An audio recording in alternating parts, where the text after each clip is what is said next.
그래서 아브라함에게 약속하셨습니다.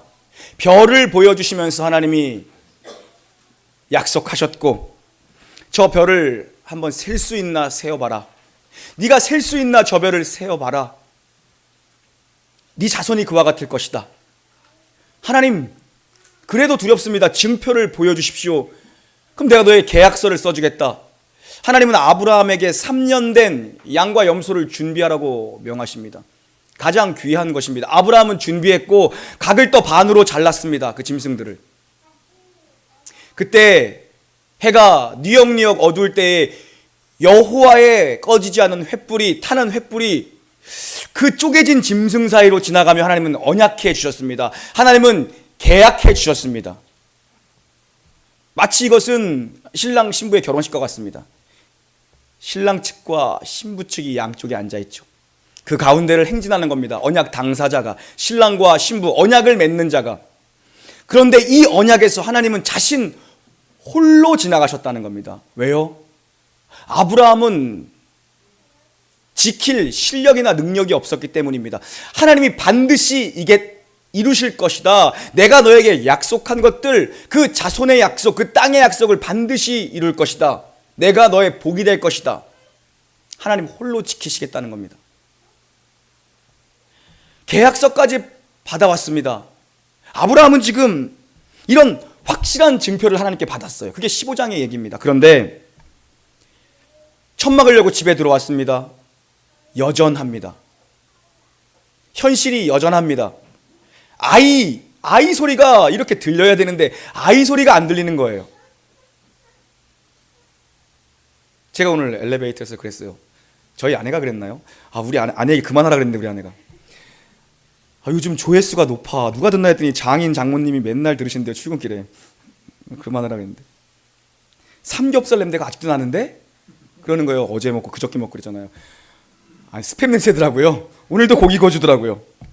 교회에는 음식 냄새와 아이 울음소리가 많이 나야 은혜로운 거야. 제가 그랬거든요.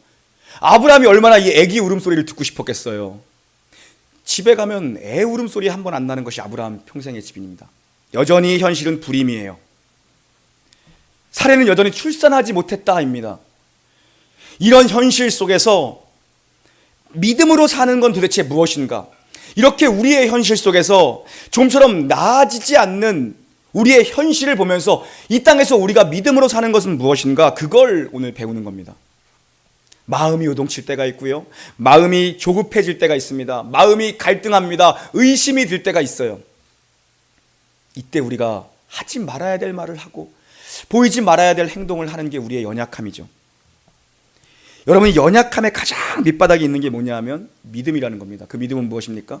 내가 무엇을 믿는지 그 믿음이 깔려 있습니다. 내가 평상시에 무엇을 믿는가가 그 연약함의 밑바닥에 있는 겁니다. 나를 믿으면 내가 드러나는 거고, 세상을 믿으면 세상이 드러나는 거고, 하나님을 믿으면 하나님이 드러나십니다. 내 믿음이란 도대체 어떤 것인가? 여러분이 가지고 있는 그 믿음이란 도대체 무엇인가? 아브라함은 말씀을 드렸습니다. 그리고 3년 된 양과 염소를 드렸습니다. 그는 말씀을 들었고 그는 재물을 드렸습니다. 여러분, 믿음이라는 건 들음에서 나고 믿음은 들음에서 납니다. 들음과 들임에서 믿음이 나는 겁니다. 아브라함은 믿음이 있는 사람입니다. 그는 말씀을 들었습니다. 그는 재물을 드렸습니다. 그는 믿음의 사람이에요. 그런데 그 믿음이 때로는 현실 앞에서 흔적도 보이지 않을 때가 있다는 것입니다. 우리가 믿음으로 산다고 얘기하지만, 우리가 하나님을 믿노라 하지만 우리의 믿음이 현실 앞에서 흔적도 보이지 않을 때, 그럴 때가 있더라는 것입니다. 오늘 아브라함의 나이가 86세입니다. 오늘 우리는 86세에 아브라함이 저지른, 믿음의 사람 아브라함이 저지른 실수를 보게 됩니다. 그를 통해서 하나님 우리에게 오늘 무엇을 도전하시는가? 1절부터 3절 함께 봉독합니다. 시작. 아브라함의 아내 사레는 출산하지 못하였고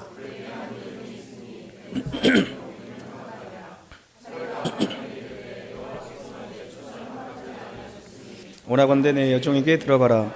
내가 혹 그로 말미암아 자녀를 얻을까 하노라 하며 아브라함이 사레의 말을 들으니라. 그 남편 아브라함에게 첩으로 준 때는 아브라함이 가나안 땅에 거주한 지 10년 후였더라. 아멘. 아브라함이 믿음으로 시작했고 믿음으로 출발했습니다. 그런데 시간이 지나면서 그에게 조급함, 염려, 의심이 쏟아집니다. 여러분 10년이 지났습니다. 고향을 떠나온 지 10년을 지났습니다. 약속을 받은 지 10년이 지났습니다.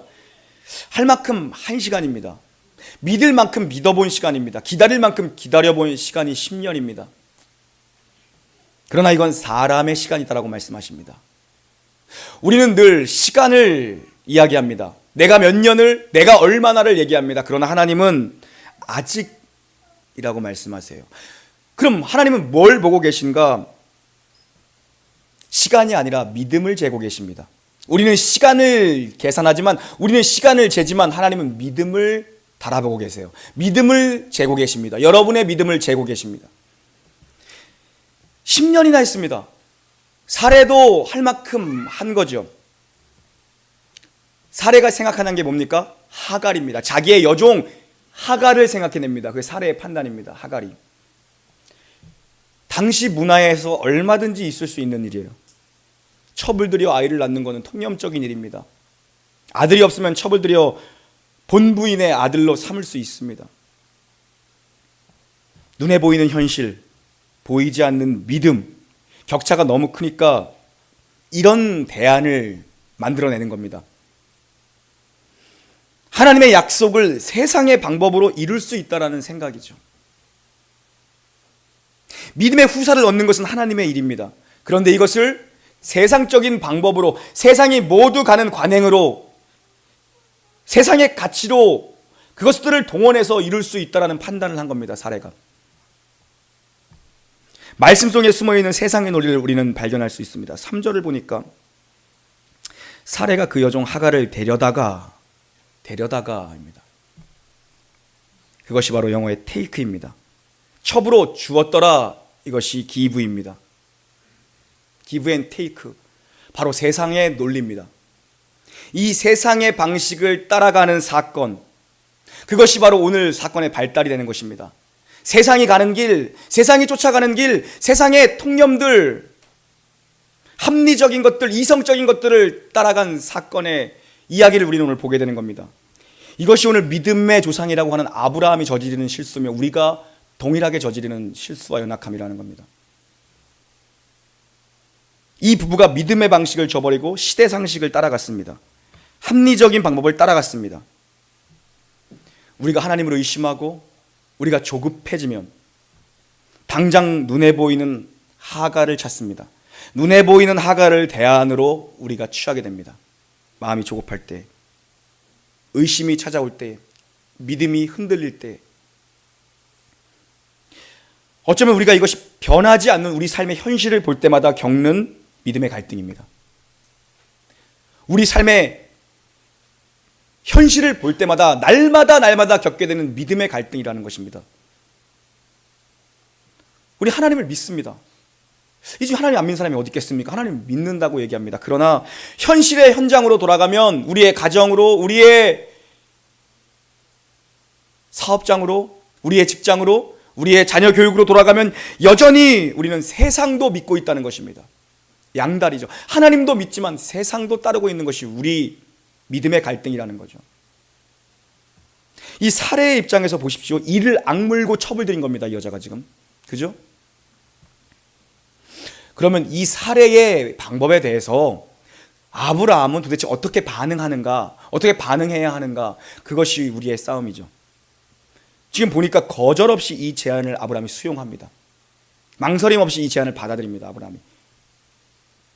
어쩌면 아브라함의 계산 속에도 이런 방법이 그의 계산, 그의 머리에도 있었는지 모릅니다. 왜요? 세상이 다 그렇게 가고 있었기 때문에, 세상이 다 아무렇지 않게 그렇게 살고 있었기 때문에 아브라함도 아내한테 차마 입은 못 띄었지만 하갈을 염두에 두고 있었는지 모릅니다. 이 여자는 애굽 여자입니다. 이 여자는 종입니다. 그러나 아브라함이 하갈을 취합니다. 믿음이 바닥을 보이고 있는 거죠. 우리가 결과가 안 좋거나 우리가 사는 게 고달프면 항상 남 탓을 하고 환경 탓을 하고 주변 탓을 하려는 성향이 있지요. 항상 결과가 안 좋고 사는 게 고달프면 남 탓으로 돌립니다. 남 탓으로. 사실 자기의 선택이었거든요. 근데 환경을 탓하고 남을 탓합니다. 그때 그 소개팅 자리에만 안 나갔어도 내가 이 인간을 안 만났었던 건데 라고 얘기하죠. 제가 군대에 갔어요. 군대를 갔는데요.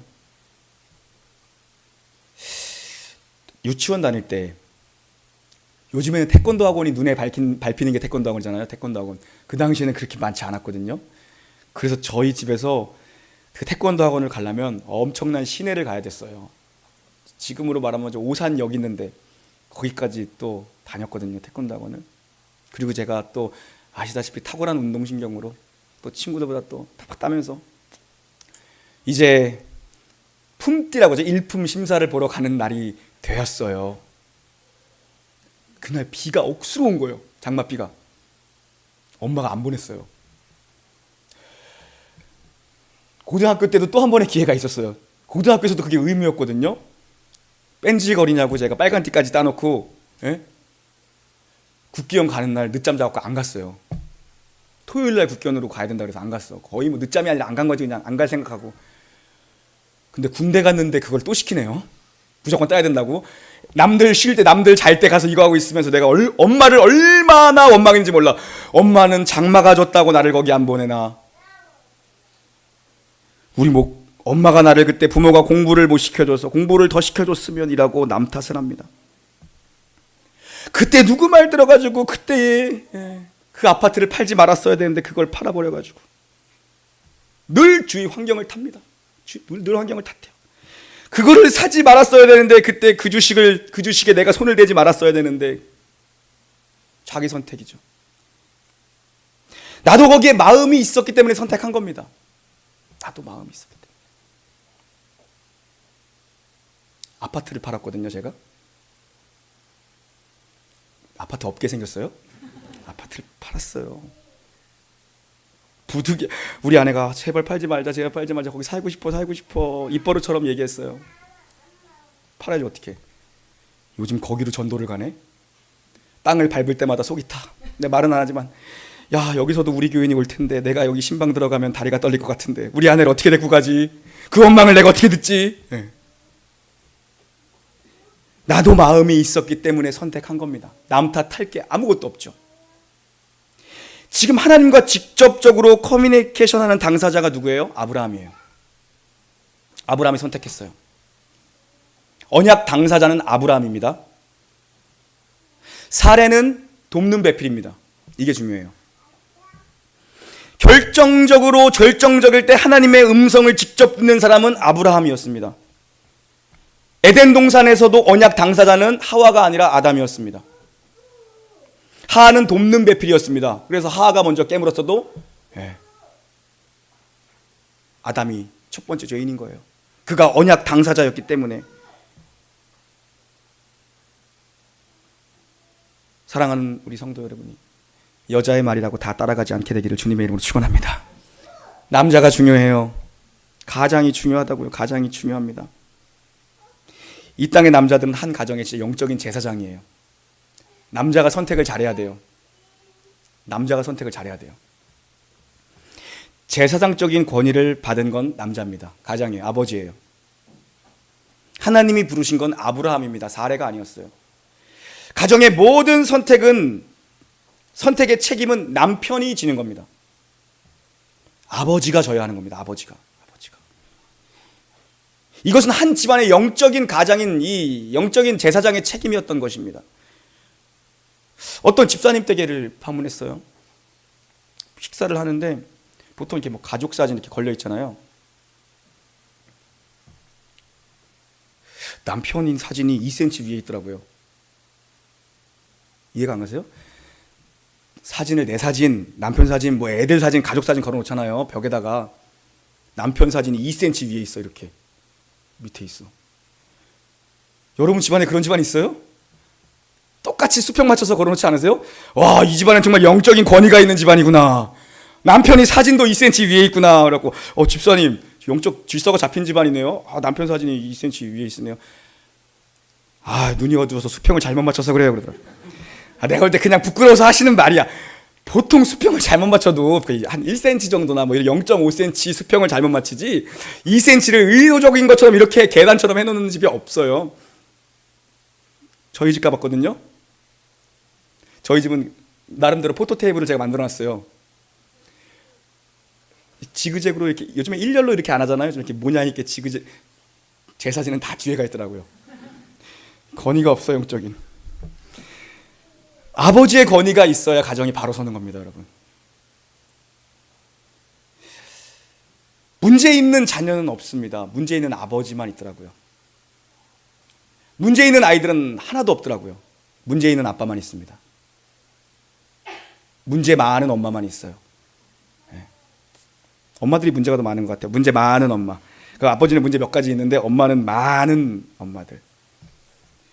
교회도 마찬가지입니다, 여러분. 교회도 영적인 권위와 질서가 가장 중요합니다. 100번 강조해도 부족하지 않아요. 이게 무너지면 집도 콩가루, 교회도 콩가루 되는 겁니다. 권위와 질서가 무너지면. 그래서 가정은 아버지가 바로 서야 되고 교회는 목사가 바로 서야 돼요. 그게 하나님이 친히 세우신 직접적인 하나님의 손으로 세우신 기관이 두 개입니다. 구약의 가정, 신약의 교회. 그게 영적인 기관의 특징입니다. 영적 권위와 질서. 거기서 축복이 나가는 거예요. 거기서 축복이 흘러나가는 거거든요. 우리 여자 성도님들이 남편의 영적인 권위와 질서에 늘 순종하고 사진도 2cm 위에 올리기를 주님의 이름으로 축원합니다. 아멘 했어요? 신방 가서 볼 거예요. 사진 어디다 올려놨는지.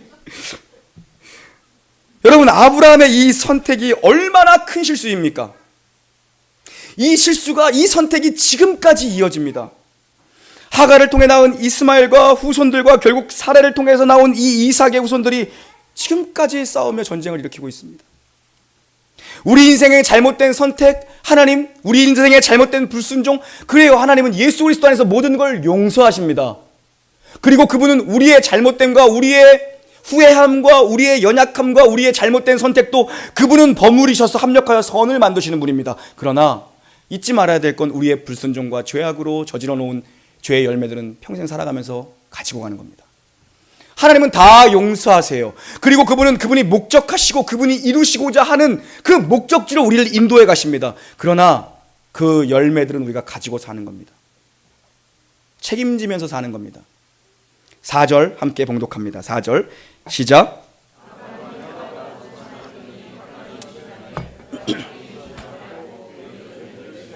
아멘. 새로운 문제가 더 생깁니다. 생각지 못한 일이었어요. 하나님의 사람이 세상적인 방법, 편법을 쓰면서 살다 보니 생각지 못한 어려움이 찾아옵니다. 아브라함이 애굽에 기근이 들었을 때에 바로 가나안에 기근이 들었을 때 바로 애굽으로 내려갔었죠. 그때 거기서 생각지 못했던 바로를 만나게 됩니다. 아내를 누이라고 속이죠. 뺏기죠. 그런데 이번에도 동일합니다. 세상적인 방법을 들이미니까 뭡니까? 생각해보지 못했던 변수가 생기는데 여종 하갈이 덤벼듭니다. 자신의 임신함을 알고 하루아침에 사람이 변했어요. 하갈이요. 공경하던 여주인을 멸시합니다. 여러분, 성경이 얼마나 솔직한 책입니까? 정말 드라마 같죠. 사람이 힘이 생기면 변합니다. 남자들에게 권력이 주어지면 변합니다. 하갈이 임신함을 알고, 여기 여러분 다른 걸 갖다 넣어보십시오. 하갈이 임신함을 알고에 다른 걸 갖다 넣어보십시오. 거의 다 대입이 됩니다. 뒤에서 같이 떠들던 친구인데 어떻게 반장되더니 하는 말이, 야 뒤에 조용히 해. 나랑 같이 떠들었는데 얼떨결에 반장 되더니 야 조용히 해. 뒤에 조용히, 앞에 조용히 해 아니야. 앞에는 공부 잘하는 애들 있으니까 야 뒤에 조용히 해. 쥐가 거기 있었는데, 그죠? 거기다 하갈이 임신함을 알고에다 여러분 모든 걸 대입해 보십시오. 어제까지 편하던 입사 동기가 승진하고 난 후에, 자기 자식 명문대 간 후에, 갑자기 돈 좀 만진 그 후에, 뭘 갖다 대보십시오. 권력이 생긴 그 후에 힘을 줘보면 그 사람의 본 모습을 볼 수 있죠. 하갈이 힘을 갖게 된 겁니다. 여주인은 수십 년 걸려도 아이가 안 생겼는데 이 여종이 하룻밤에 아이가 생겼어요. 여기서 정말 선명해진 사실이, 팩트가 뭐가 생긴 겁니까? 불임의 원인이 누구였는지를 정확히 온 천하가 다 알게 된 겁니다. 아브라함이 불임의 원인이 아니었다라는 걸 알게 됐어요. 사레도 설마 했어요. 그런데 사레가 불임의 원인이었다는 걸 알게 된 거죠. 사레가 주도했는데 자기 생각에 한 방 크게 얻어맞은 겁니다. 사레가. 여러분, 이게 내가 쓰는 인생의 결말입니다. 하나님이 쓰시는 인생이 아니라 내가 쓰는 인생은 자기 꾀에 자기가 걸려 넘어진다라는 거죠. 하나님의 백성이 하나님을 의지 않으면 자기가 세워놓은 거에 자기가 걸려 넘어지죠. 인간의 방법으로 이루려 했습니다. 이루어지는 것 같습니다. 이루어졌습니다. 하갈이 임신을 했습니다. 결과가 좋아 보이죠. 계획대로 됐죠. 그런데 돌아온 게 뭡니까? 멸시가 돌아왔습니다. 그 여종에게. 이게 교회와 세상의 모습입니다, 여러분. 믿는 사람들이 세상의 방식을 계속 쫓아가면 세상 사람들이 야, 융통성 있다, 야, 포용력 있다, 야, 소통 잘 된다, 야, 뭐 수용한다, 박수를 치고 따라올 것 같죠? 아니요. 그 사람들이 우리보다 우리에 대한 기준이 더 엄격합니다. 우리 도리어 조롱해요. 교회가 세상에 가는 방식을 따라가면 도리어 멸시를 당하는 겁니다, 여러분. 교회는 교회다워야 되고 믿는 자들은 믿는 자다워야 됩니다. 그리스도인은 믿는 사람들입니다. 믿는 자는 그리스도인다워야 되는 거죠. 너무 열어놓는 것을 좋아하면 안 됩니다. 구도자 중심의 예배가 어떻게 구도자가 중심이 됩니까? 예배가 본질이 달라졌어요. 예배는 하나님이 중심이에요. 그 어떤 사람도 구도자 중심의 예배를 될 수가 없어요. 언어 자체가 어불성설이에요. 예배의 중심은 하나님이죠. 교회는 문턱을 낮춰놔야 됩니다. 그러나 기준을 낮춰서는 안 됩니다, 여러분. 이게 중요한 거죠. 누구나 올 수 있습니다. 문턱을 낮춰놓고 문턱이 없어야 됩니다. 그러나 영적인 기준을 낮춰놓으면 교회가 다 같이 망하는 거예요. 이게 중요하거든요. 우리는 누구나 수용하고 누구나 받아들여주고 누구나 예수 안에서 한 형제요 한 자매라고 여겨야 됩니다. 그러나 영적인 기준이 분명해야죠. 하나님의 일을 하나님의 방법으로 하지 않으면 도리어 세상에게 조롱받고 멸시당합니다. 멸시당해요. 손가락질한다고요. 하나님의 일은 하나님의 방법으로 하나님의 때에 하나님이 이루시는 거죠. 내 뜻을 자꾸 하나님의 뜻이라고 포장하지 말자는 거예요. 쉽게 얘기하면 내 뜻인데 자꾸 하나님의 뜻이라고 포장하지 말자 이거예요. 하갈과 사레 사이에 있었을 어마어마한 이 감정선이 여러분 보이십니까? 여자분들은 더 체감적으로 느껴질 거예요. 남자들은 몰라 하는 말이잖아요. 당신은 몰라. 남자들은 몰라요. 우리는. 여자들끼리의 감정선. 남자들이 모르는 시기와 질투와 뭔가가 있죠. 우리 놀라운 교회가 왜 좋은 교회예요? 이런 감정선이 없잖아요. 여자들끼리 이런 감정선이 없잖아요. 그냥 다 좋고 다 웃고 다 이해하고 다 좋은 게 좋은 거고 하나 되고 좋잖아요. 당연히 마땅히 그렇게 돼야 되는 게 교회예요. 근데 이 시대에 많은 교회들이 여러분, 특별히 저는 20대 때부터 신도시에 있는 교회들을 꽤 제가 청년 때부터 출석을 했습니다. 이런 감정선이 무지 많이 보여요. 여자들 사이에서. 제가 너무 많이 느꼈거든요. 우리 교회 그런 게 없어도 좋잖아요. 다 좋잖아요. 5절 6절 함께 읽어보도록 하겠습니다. 5절 6절 시작.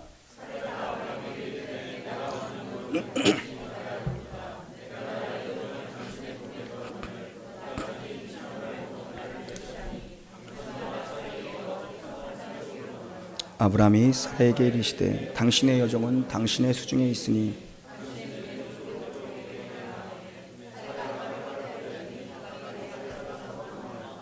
아멘. 사레의 분노가 폭발합니다. 자기가 계획한 일인데 도리어 와서 성을 남편한테 막 갖다 쏟아 붓습니다. 이거 당신이 받아야 될 멸시를 내가 받고 있는 거야. 맞습니다. 말은 맞습니다. 아브라함이 책임져야 될 문제입니다. 왜요? 가장이기 때문이죠. 그가 최종 결정권자이기 때문입니다. 가장의 책임은 식구들 먹여 살리는 데에서 그치는 게 아닙니다. 영적인 제사장의 이 특징은 먹여 살리는 데서 끝이 아닙니다. 화평케 하고 평안케 하고 책임지는 겁니다. 그런데 아브라함이 슬그머니 꽁무니를 뺍니다. 하갈은 당신 종이니까 알아서 해. 여자들끼리 알아서 하라고 살짝 빠지죠. 결국 하갈이 살해의 학대를 견디지 못하고 광야로 도망을 칩니다. 인간적인 방법이 낳는 이 악순환의 연속을 보십시오. 멸시하고 학대하고 도망가고 이 반복입니다. 결국 이러한 현실 속에서 도대체 우리는 어디로 가야 하는 것이며 우리의 믿음이란 도대체 어떻게 작동되어져야 하는 것인가? 그것이 우리의 과제죠. 이런 현실 속에서 우리가 살아가는 이 현실 속에서 10년이 지나도록 응답이 되지 아니하고 10년이 지나도록 해결되지 않는 이 문제 속에서 우리는 어디로 가야 하는 건가? 답은 우리의 믿음은 하나님께로 가야 한다는 것입니다. 믿음은 신뢰입니다. 믿음은 신뢰의 문제입니다. 한번 생각해 보자고요. 믿음은 합리성도 아닙니다. 믿음은 상식선도 아닙니다. 여러분, 상식적으로 합리적으로 여리고성을 줄 서서 돈다고 여리고성이 무너지는 게 말이나 되는 얘기입니까? 그걸 한 사람들은 뭐고요? 근데 이게 믿음입니다. 왜요? 하나님이 도우려고 하셨기 때문에. 하나님이 하라는 걸 하니까 무너졌어요. 이게 믿음입니다. 이게 말이나 돼요? 하나님이 하라고 하니까 했더니 무너졌어요. 하나님의 명령이기 때문에 무너진 겁니다. 하나님이 약속하신 거기 때문에 무너진 겁니다. 그게 말씀이죠. 믿음의 길을 간다는 건 끊임없는 갈등입니다. 끊임없는 갈등입니다. 끊임없는 선택의 갈등, 끊임없는 삶의 현실과 말씀 속에서의 갈등입니다. 늘 갈등합니다. 여리고성이 무너질까 안 무너질까, 홍해바다가 갈라질까 안 갈라질까, 늘 그 싸움이죠. 이 갈등의 길을 걸어가면서 하나님 안에 우리의 삶이 맡겨져야 한다는 겁니다. 내가 힘쓰고 애쓰고 달려다녀봤자 되는 게 아니라 하나님이 일하실 것을 믿고 문을 열어놓으라는 것입니다. 내가 죽어라 살뚱 죽을 뚱 힘쓰고 애쓰고 그게 다 되는 게 아니라 하나님이 일하실 걸 믿고 믿음의 문을 열어놓고 기도하면서 하나님이 일하시는 걸 바라보라는 것입니다. 10년이 지난 현실에서도 하나님이 반드시 하신다는 이 믿음이 우리에게 동원되어야 한다는 거죠. 얼마나 기도하셨습니까? 10년을 하셨습니까? 5년을 하셨습니까? 그 가운데에서도 아직 응답되지 않은 것, 아직 해결되지 않은 현실, 그 앞에서 이 믿음이 동원되고 있냐는 거죠. 하나님은 어떤 분이신가? 사도 바울이 로마서 4장에서 이 아브라함의 스토리를 이야기하면서 사도 바울이 아브라함의 하나님을 이렇게 표현합니다. 하나님은 죽은 자를 살리고 없는 것을 있게 하시고 약속하신 모든 것을 능히 이루시는 분이다. 이것이 아브라함의 이야기를 사도 바울이 설명하면서 로마서에서 고백하는 아브라함에게 주신 믿음이며 사도 바울이 갖고 있던 믿음입니다. 왜냐하면 아브라함의 상황과 이 모든 것이 동일하게 맞물려 있습니다. 보십시오. 아브라함이나 사레는 아이를 낳지 못합니다. 무엇입니까? 경수가 끊어졌습니다. 불임입니다. 그래서 성경은 뭐라고 표현합니까? 죽은 몸과 같다, 사레의 몸이. 그 죽은 몸 가운데서 100세에 하나님께서 이삭을 주시잖아요. 이게 뭡니까? 죽은 자를 살리시는 하나님, 그 하나님이라는 것입니다. 그리고 무엇입니까? 없는 것을 있게 하시는 하나님. 이 하나님은 아브라함에게서 어떻게 설명되어집니까? 아브라함 안에서 어떤 믿음의 내용으로 작동되어야 됩니까? 저 하늘의 뭇별을 봐라. 아무것도 없는 곳 가운데서 무에서 유를 만든 전능자가 누구인가? 바로 우리의 아버지 하나님이라는 겁니다. 그분은 없는 것을 가지고 있는 것으로 만드신 분, 그 설명이죠. 그분은 어떤 분입니까? 언약을 이루시는 능력을 가지고 계신 분. 내가 땅과 자손을 너에게 약속했지 않느냐? 반드시 너에게 줄 능력이 나에게 있다라고 약속하시는 분입니다. 우리는 없으면 없고 있으면 있다라고 얘기를 합니다. 그러나 하나님은요, 없는 것을 있는 것으로 보고 계세요. 이 믿음이 중요하죠. 아브라함의 현실에는 후사가 없었습니다. 아이 울음소리 한번 못 들어봤어요. 하나님에게는 이삭이 있었습니다. 우리는 지금만 살지만 하나님은 과거, 현재, 미래를 다 사시는 영원 속에 계신 하나님입니다. 현실에는 아무것도 없습니다. 하나님은 여호와 이레의 이삭 준비하고 계셨죠.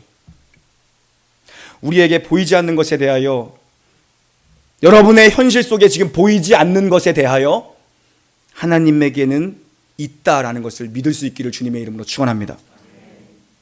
우리 중에 누가 감히 하나님 앞에 내가 가진 지식과 경험과 전문성을 내세우겠습니까? 누가 우리 중에 하나님 앞에서 감히 내 전문성과 지식을 내세우겠습니까?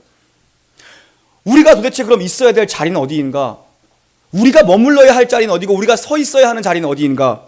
바로 은혜 아래 있어야 합니다. 우리가 서 있어야 되는 자리는 어디인가? 축복 아래 있어야 합니다. 우리가 서 있어야 될 자리는 섭리의 자리이고 우리는 예배의 자리 안에 있을 때 우리는 비로소 하나님의 복주심과 하나님의 은혜 내려주심 가운데 살게 되는 것이죠. 그런데요, 우리는 내 이성과 내 상식과 내 눈으로 확인되는 것이 있어야 하나님이 일하셨다, 하나님이 일하신다고 믿습니다. 다시 한번요. 우리는 내 이성과 내 경험과 내 눈으로 확인되는 무언가가 있어야 하나님이 일하신다고 믿습니다. 그러나 아무것도 보이지 않는 현실 속에서 아무것도 나아지지 않고 아무것도 변화되지 않는 그 여러분의 현실 속에서도 하나님이 일하실 것이라는 이 믿음을 우리가 드러낼 때에 하나님이 말씀을 풀어주심으로 여러분에게 응답하실 겁니다. 우리에게 필요한 건 무엇입니까? 이 죽은 자를 살리시고 없는 것을 있게 하시고 약속하신 것을 능히 이루시는 이 하나님에 대한 신뢰, 이 믿음이 있다면 하나님이 우리를 어디에 세워놓으시더라도 그것이 다니엘의 친구들이 들어갔던 풀무불이라 할지라도 그것이 요셉이 빠졌던 웅덩이며 요셉이 갇혔던 감옥이라 할지라도 하나님에 대한 이 믿음이 있다면 하나님은 죽은 자를 살려내실 것이고 하나님은 없는 것을 있게 만드시는 분이고 반드시 이 말씀이 이루어질 거라는 이 믿음이 여러분에게 있다면 여러분은 어디에 있든지 아멘 할 수 있는 것입니다. 여러분이 어떤 자리에 서 계시든 어떤 현실이든 거기서 믿음을 동원하여 하나님의 이름을 부르십시오. 그때 여러분이 서 있는 자리에서 졸지도 않으시고 쉬지도 않으시고 주무시지도 않고 우리의 머리카락까지 세심바 되시는 그 하나님께서 일하시는 분, 그분을 만나게 될 것입니다. 그래서 여러분 안심하고 푹 주무실 수 있게 될 겁니다. 끝까지 소망을 놓지 않고 말씀을 붙들고 있으면 하나님의 때에 하나님께서 이루실 분이라는 것을 신뢰할 수 있는 이 믿음이 세워지기를 우리 주 예수 그리스도의 이름으로 간절히 축원합니다. 아멘.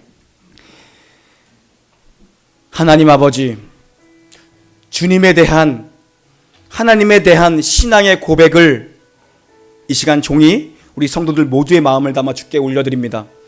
하나님께서는 죽은 자를 살리시는 분이며 없는 것을 있게 하시는 분이며 이 약속을 반드시 이루시는 분이라는 걸 믿고 구하오니 하나님 오늘도 현실의 삶 가운데 믿음의 갈등을 겪고 있는 모든 성도들이 믿음으로 승리할 수 있도록 축복하여 주시옵소서. 모든 상황 속에서 이전에 없었던 감사로 주님을 예배하게 하여 주시옵고 이전에 없었던 찬양으로 주님을 찬양할 수 있는 우리 놀라운 교회 모든 성도를 되도록 압도적인 은혜를 저들의 삶 가운데 부어 주시옵소서.